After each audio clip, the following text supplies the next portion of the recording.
Hello everyone. இன்னைக்கு இந்த வீடியோவில் நான் எதை பற்றி சொல்ல போகிறேன்னா, நான் ப்ரீவியஸ் வீடியோவில் முடிச்சிருந்த மாதிரி நான் ஆல்ரெடி ஒரு ப்ராப்பர்ட்டி வந்து சூஸ் பண்ணிட்டேன். பில்டர்கிட்ட பேசி அமௌண்ட்டும் ஃபைனலைஸ் பண்ணிட்டேன். அமௌண்ட் வந்து 30 lakhsன்னு சொல்லிட்டு ஃபைனலைஸ் பண்ணது. ப்ளஸ் அது இல்லாமல் நான் கார் பார்க்கிங்க்கு 1 lakhம் இபிக்கு 50,000ம் பே பண்ணணும். எக்ஸ்ட்ரா வந்து ரெஜிஸ்ட்ரேஷன் வரும். இது வந்து பில்டர் சொன்னது. நெக்ஸ்ட்டு நான் ஆல்ரெடி சொல்லியிருந்த மாதிரி எனக்கு ப்ரீ அப்ரூவல் லெட்டருமே வந்துருச்சு. மினிமம் 27 lakhs எலிஜிபிள் கொடுத்துருந்தாங்க. மேக்ஸிமம் 30 lakhs வரைக்கும் எனக்கு எலிஜிபிள் கொடுத்துருந்தாங்க. நெக்ஸ்ட் நான் ரிஜிஸ்டர் ஆஃபீஸ் போயிட்டு அந்த பர்டிகுலர் ப்ராப்பர்ட்டிக்கு ரெஜிஸ்ட்ரேஷனுக்கு எவ்வளோ வரும்னு செக் பண்ணும்போது அப்ராக்சிமேட்டாக 1,50,000 வரும்னு சொல்லியிருந்தாங்க. ஸோ எனக்கு மொத்தமாக 33 lakhs தேவைப்பட்டுச்சு இந்த ப்ராப்பர்ட்டி நான் வாங்கணும் அப்படின்னா. சரி, ஓகே, நமக்கு தான் லோன் அமௌண்ட் எலிஜிபிலிட்டி வந்து 30 lakhs வருதுல, நம்ம ரிமைனிங் 3 lakhs தானே ரெடி பண்ணுற மாதிரி வரும்னு சொல்லிட்டு நான் வந்துட்டு இருந்த ஜுவல்ஸ்லாம் வச்சுட்டு 50,000 கொடுத்து பில்டர்கிட்ட சேல் அக்ரிமெண்ட் போட்டுட்டேன். ஏன்னா நம்ம சேல் அக்ரிமெண்ட் போட்ட பிறகு தான் நம்ம பேங்க்கில் வந்து ஃபர்தராக கொடுத்து ப்ரொசீட் பண்ண முடியும். அதனால் ஓகேன்னு சொல்லிவிட்டு நான் ஃபஸ்ட்டு வந்துட்டு சேல் அக்ரிமெண்ட் போட்டாச்சு. 50,000 கொடுத்துட்டு சேல் அக்ரிமெண்ட் போட்டுட்டேன். நெக்ஸ்ட்டு வந்துட்டு ப்ரீ அப்ரூவல் லெட்டர் வச்சு பார்க்கும்போது எனக்கு டிஃப்ரெண்ட் டைப்ஸ் ஆஃப் பேங்க்லேருந்து எனக்கு வந்து லோன் எலிஜிபிலிட்டி கொடுத்துருந்தாங்க. ஸோ என்னென்னா வந்துட்டு அந்த பேங்க்கில் எவ்வளோ எனக்கு லோன் அமௌண்ட் வந்து கொடுக்குறாங்க, இன்ட்ரெஸ்ட் ரேட் எவ்வளோ, நான் எவ்வளோ இஎம்ஐ கட்டணும், அது மாதிரி அந்த லெட்டர் இருந்துச்சு. ஸோ நான் இது எல்லாத்தையுமே கம்பேர் பண்ணி பார்த்துட்டு இருந்தேன். எவ்வளோ இஎம்ஐ கட்டுற மாதிரி வருது, இன்ட்ரெஸ்ட் ரேட் எவ்வளோ வருது, நமக்கு மேக்ஸிமம் எவ்வளோ லோன் அமௌண்ட் ஆஃபர் பண்ணுறாங்க அப்படின்னு பார்க்கும்போது எஸ்பிஐயில் எனக்கு 27 lakhs தான் லோன் வரும்னு போட்டிருந்தது. பட் இன்ட்ரெஸ்ட் ரேட் வந்து அந்த டைமில் 2017 வந்துட்டு இன்ட்ரெஸ்ட் ரேட் வந்துட்டு 8% மேலே தான் இன்ட்ரெஸ்ட். 8%லேருந்து 9% வரைக்கும் போகும். எனக்கு எஸ்பிஐயில் வந்து 8.3% இன்ட்ரெஸ்ட் கொடுத்துருந்தாங்க. மீதி பேங்க்லலாம் வந்து 8.5 8.7 அந்த மாதிரி கொடுத்துருந்தாங்க. ஸோ நான் இன்ட்ரெஸ்ட் கம்பேர் பண்ணி பார்த்துட்டு எஸ்பிஐ ஓகே, நம்ம எஸ்பிஐலேயே லாகின் பண்ணலாம் டிசைட் பண்ணி நான் பேங்க் பஜாரில் இன்ஃபார்ம் பண்ணி எஸ்பிஐயில் லாகின் பண்ணிட்டேன். ஸோ எஸ்பிஐயில் என்ன சொன்னாங்கன்னா வந்து நான் சிங்கிள் ஃபீமேல் கேண்டிடேட்டை லாகின் பண்ணதுனால ப்ராசஸிங் ஃபீ கிடையாது. பட் வேல்யூவேஷனுக்கு மட்டும் அப்ஃப்ரண்ட்டாக 3,000 பே பண்ணணும். ஏன்னா 3 times வேல்யூவேஷன் வருவாங்க. அந்த 3 பேருமே கொடுக்குற ரிப்போர்ட் வச்சு தான் ஃபைனல் லோன் அமௌண்ட் சொல்லுவோன்ற மாதிரி சொல்லியிருந்தாங்க.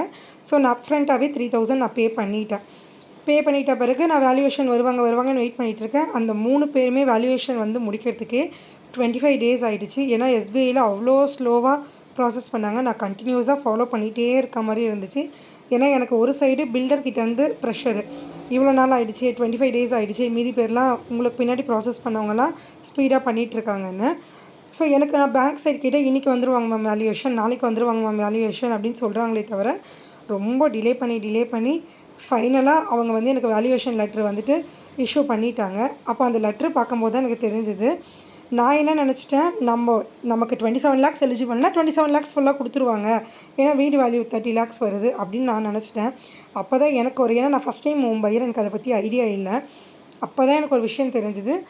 அவங்க பில்டர் வந்து 3,700 அந்த ப்ராப்பர்ட்டிக்கு ஸ்கொயர் ஃபீட் ரேட் சொன்னாலுமே அந்த ஏரியாவுக்கு ஒரு கைட்லைன் வேல்யூ இருக்கும், இவங்க ஒரு வேல்யூ ஃபிக்ஸ் பண்ணுவாங்க அப்படின்ற மாதிரி. நான் ப்ரீவியஸாக சொன்ன மாதிரி நான் பார்த்த அப்பார்ட்மெண்ட் வந்து 820 ஸ்கொயர் ஃபீட்டு.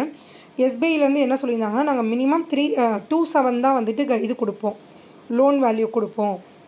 ஸோ 27 into 820 போட்டுக்கோங்க, அதுலேருந்து நாங்கள் 90% தான் லோன் கொடுப்போம் அப்படின்ற மாதிரி சொல்லிட்டாங்க.